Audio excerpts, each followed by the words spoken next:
Hello, my friends. This is Jesse One Eye Garcia on Mobile Tag. As I promised earlier, I'm going to be cooking for dinner birria, so not a style, or better said, Jesse style.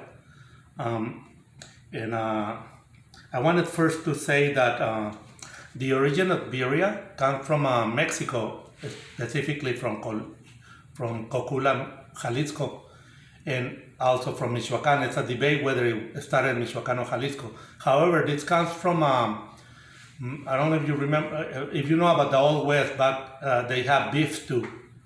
That was a big dinner that they had back in those days. So now in Mexico, this is kind of like a rustic beef stew, but instead they use goat or sheep. Um, but also you can do it with any kind of meat that you might like. The reason I don't use goat is because it's very strong smell on it. So if you cook on that, you can smell it all through the house, and I kind of don't like that. But traditionally it's goat or sheep. I'm gonna do it with chuck roll, which it, it's a depending on how many people is gonna be served, is how much meat you're gonna use. But chuck rolls is the one I use better. Is no bone in, so it's easy to cook, and it doesn't take as long as when you get a whole with bones. The ingredients that we're gonna be using are we have black pepper, we have onions, garlic, oregano, dash, which is a mixture of different spices, bay leaf, clove, salt, and powdered chili. That's from my hometown. Also, we use you can use water or orange juice. I use it with orange juice. It gives it a very good flavor. You just gotta watch out how much you're gonna put. Dash, it's a mixture of different spices that you can use, and the original version. So you can use that too. That'll make it very flavorful and good. So we're gonna start by mixing the powdered chili with the spices. I want to thank my wife for taking the time to film this video. Hopefully, it will be interesting for you guys. And she's she's shy, so she's gonna be doing the filming. So hopefully you like this video. If you have any comments, make them. Any input that you can give me, suggestions, they are welcome. Bad comments, I'll welcome them too. And if you have the desire to see other videos with different foods that I'll be posting, please subscribe, like my videos, share my videos. You know how it's done. So we're gonna start with the powdered chili. So we get the powdered chili, and we're gonna dump it into this container. Okay, so she gave me a spoon, but I'm gonna throw the whole thing in there because I know I'm gonna be using all of it, and maybe more. But like I say, it all depends on how many people you're gonna be serving and what's the amount you're gonna be making. At the end of the video, I'm gonna give you the specifics of the heat and the time that it took to cook. A little bit of sea salt, maybe 1 spoon over here, maybe a little more, pinch more. And then we're going to be mixing it with dash, which I already show you, and also with, put the whole thing in there. I'm gonna put oregano. We're also gonna throw the whole thing. It's a lot of meat, and that's it for now. So let me get a spoon to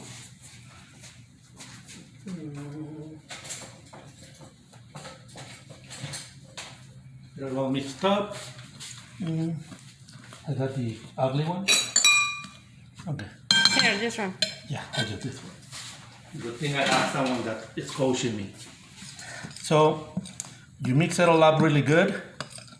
I think it's gonna be a little bit more salt in it. Maybe half a spoon more. Don't worry too much, it's gonna taste really good. Some people, they like a little salt. I'm on the low end of it, but then you can add more as you taste it when it's cooking. Now, a lot of people, they like to mix it with water, and that's okay. I use pure orange milk with orange juice with no pulp. I don't like it with pulp. So throw the orange juice and start mixing. So we're gonna mix until we get a good paste, so we can put it on the meat. That gives it a good color, good flavor, and it comes really nice once it's done. The last time I posted a video making a homemade chorizo, and I made a mistake, but you learn from your mistakes, so take it as an experience from me. Don't mix the powdered chili with your hands. Use gloves, because it took a little while to get all the red coloring on my hands, and people will think that I burned myself, but it was just the chili powder that is so colorful. So mix it real good. And what we're gonna do is we're gonna make sure that the meat gets it, so all the flavors go into the meat. Okay, it looks like it's ready.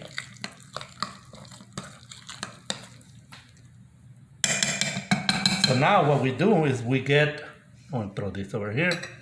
We get a piece of the chuck roast. And this one was bigger pieces. We cut them so it'll be easier to cover them in the chili. So all you do is you go like this, and you turn it around and make sure all the meat gets the chili. Yeah. Get the chili everywhere. It's okay that it has a little bit of grease. It's not a lot, but it's okay. That'll bring out the flavors and the cheeses. And then you put it on the pot that you're gonna be using, and then go on to the next, and do the same process on all of that.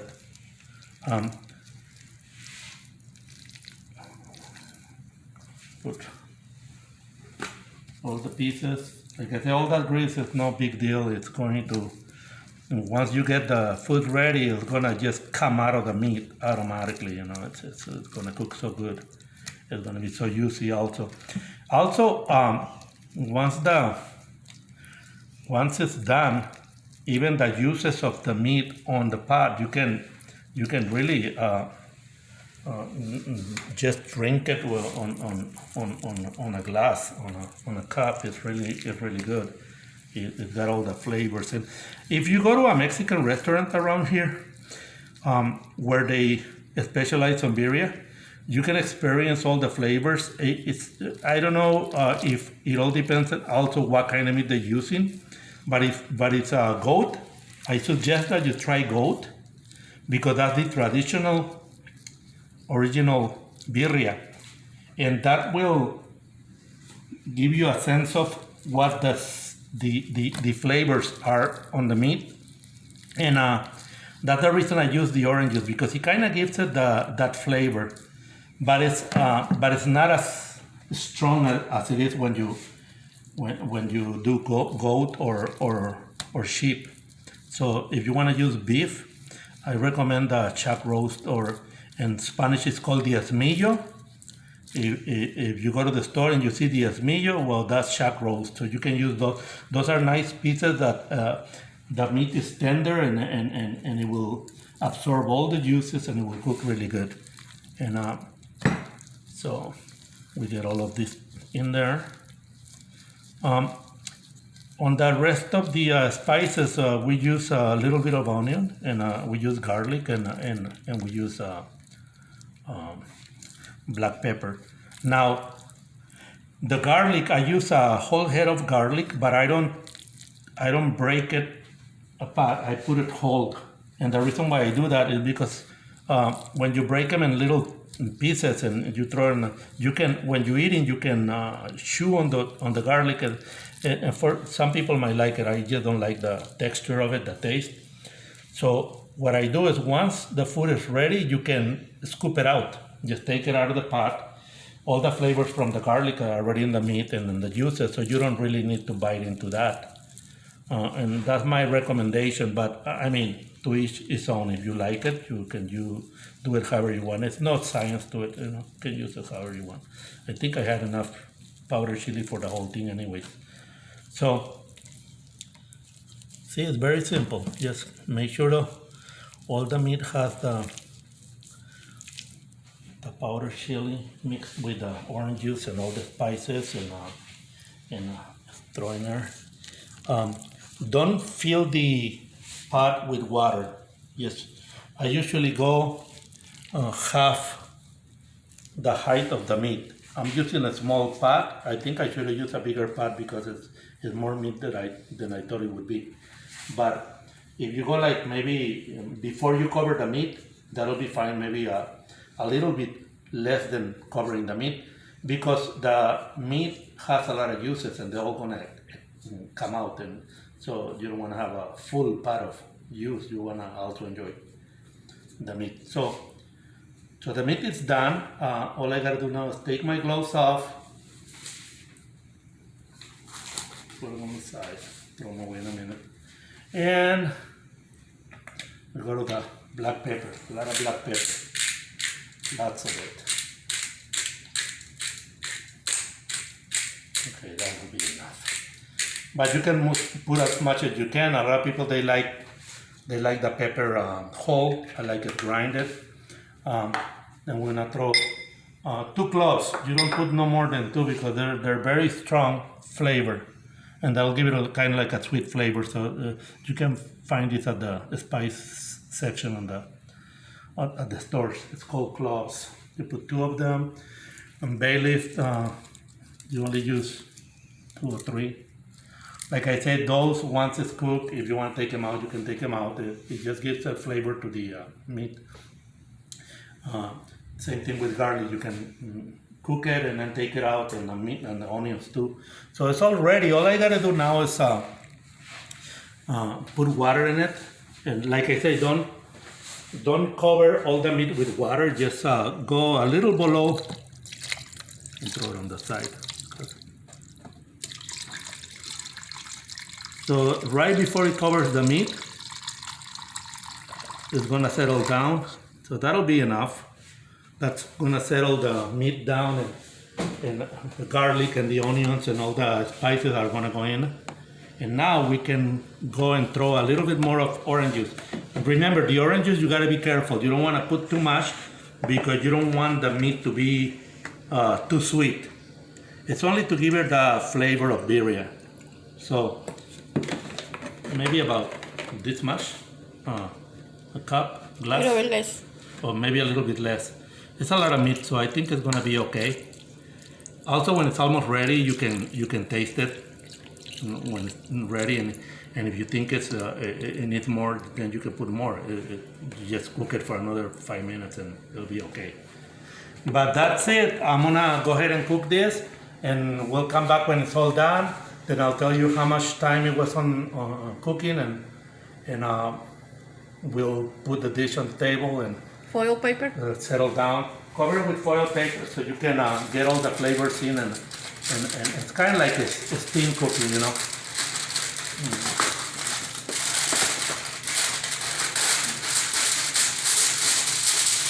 So you don't put the heat too high because you don't want this to boil over. So you kind of want it to be like more like steam. It's going to take a little while to cook, but then when I'm done, when this is done and ready, I'm going to tell you how long it took, and more or less what temperature I use, and that'll be good. So it's ready to cook. So I'll come back later and I tell you exactly how long it took, and I'll put it on a plate along with some other things that we're going to be doing. We're going to have a salad, pasta, and things like that to accompany the dish. And I'll see you in a little while. Thank you. Okay, so we are back. We are finished with the birria. The birria took about 2 hours to cook, slow cook. So I'm gonna bring the pot over here. It's kind of hot, so gotta grab some. Let's see what else do I need. Birria is ready. When you put it on the burner, you put a high heat. You let it come to a boil, and then you put it in a low heat, and you let it cook for. This is about 6.5 pounds of meat. So for that amount of meat, it took about 2 hours to cook, slow cooking, and it looks delicious. So I wanna bring some out over here so you can see.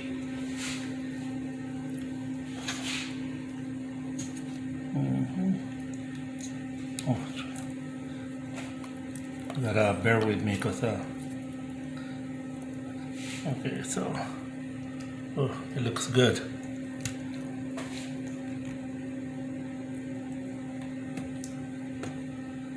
Okay, so the meat already cooked. I'm gonna cut a little bit of it. When you eat it on a plate, you can accompany the meat with beans, rice, and a pasta salad. Pasta salad and beans and the rice was made by my wife. I'm not gonna lie, I didn't do that. So meat is ready. It's really tender and really juicy. You can put big chunks, or you can cut it anywhere you want. It is delicious. I'm gonna put a little bit more, and you can see that's the product. And then we're gonna put a little bit of juices on it. Oh, this is delicious. She used beans have chorizo and cheese. The chorizo was homemade. You can look at my videos and you can find it when we make the homemade chorizo. It's really good and tasty. So this is the plate that you're gonna be serving. We are from Sonora, so we use flour tortillas. But also, you can use corn tortillas, which is the traditional way of eating it. So I'm gonna put some of the greens, which is onions and cilantro, and then you can put salsa on it. It's a red salsa, it's really nice and good, and you can put on a little bit on the rice, and lemon. Lemon you can put as much as you want. It all depends on how you like it, but that's the Jesse style birria dish. Now I'm gonna show you. Traditionally is also eaten tacos, so you can do the same thing. You cut the meat. If you prefer to eat tacos, just cut the meat and shred the meat a little bit, and yeah. And you can put it on that tortilla and as much as you want. Like I say, it's about 6.5 pounds of meat, so it all depends on how many people is gonna be sitting at the table. If they wanna eat it on tacos or they wanna eat it on a plate, like I just fixed one up for me, and you can make the tacos and make them as you like. If you got chunks or you want to shred it. Just a little bit of juice on it, and it's really that's okay. And you put some cilantro on it. Salsa,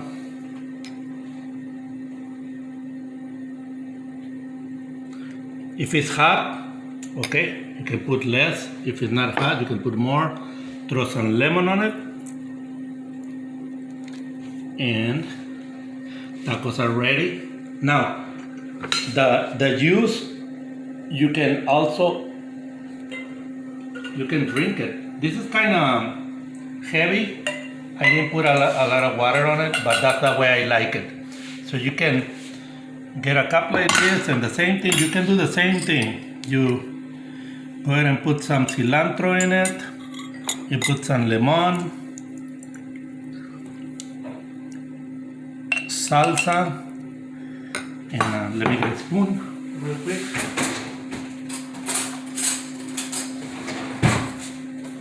And oh my God, let me see. It is delicious. You're gonna love it. For 6.5 pounds of meat, you don't need a lot of orange juice. It was about a cup, and the pot, and about another cup mixing the powdered chili, and it just came out perfect. It's very tasty and it's very good. I hope you like my videos. Keep watching it. Enjoy the tacos with corn tortillas traditionally, or Sonora style with flour tortilla, and your favorite drink, whether it's soda, beer, whatever you want to eat with orange juice. Enjoy it. And I'll be posting more videos. Hope you like this one. Make your comments, subscribe, and give me some input. And you have a good night.